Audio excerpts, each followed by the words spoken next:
Je n'ai pas, chers amis, l'habitude de raconter des histoires.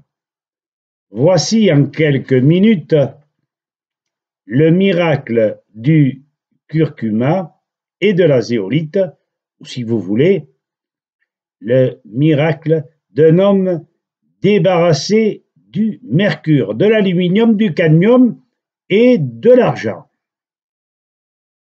Différence entre un gars vacciné ou plombé d'amalgame, dentaire, et ce même gars débarrassé des vaccins et du mercure grâce au curcuma en liquide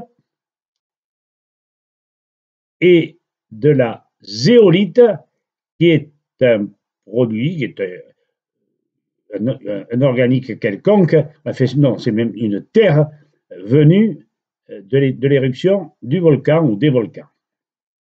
Le voici, ce nouveau vivant, ce nouveau bon vivant, alerte, gai, désopilant, entreprenant, de bon sens et pas si con, capacité cognitive excellente. Vous pouvez juger, voilà au pied. Ensuite, voici ce que j'écrivais sous le joug de ces métaux il y a 15 ans. J'y mets le ton, bien sûr. Il y avait de la sensibilité, mais elle reste dans mon nouvel état. Alors voici ce que j'écrivais à cette époque. Mais pourquoi donc, sagesse? Il ne me reste qu'à m'asseoir, figé sur cette vieille pierre.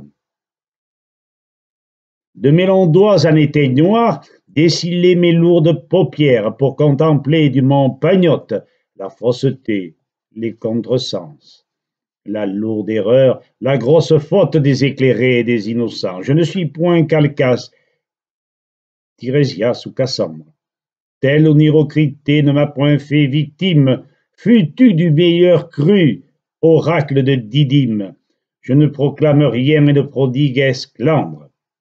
Il ne me reste qu'à m'asseoir, prostré sur cette vieille pierre, les yeux gonflés de désespoir, désabusé, Marie amère et cogité du mont Pagnotte, l'incongruité, pédanterie de tout un peuple qui ergote pour étonner la galerie.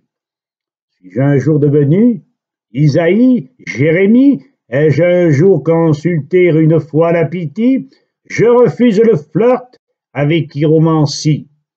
J'exècre par pur bon sens vaine théomancie. Il ne me reste qu'à m'asseoir.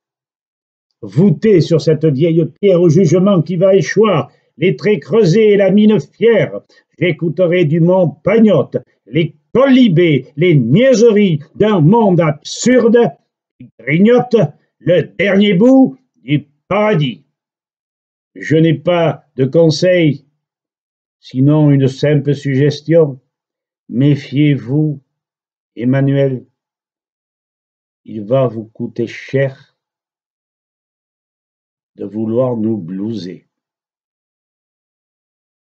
Roncevaux, Roland, en passant dans ces défilés, ont pris une branlée mémorable par les Basco-Béarnais. Pourquoi? Parce qu'ils avaient incendié nos maisons et baisé nos femmes. Alors, Emmanuel, Agnès, attention. À bientôt. Merci, on m'appelle au téléphone.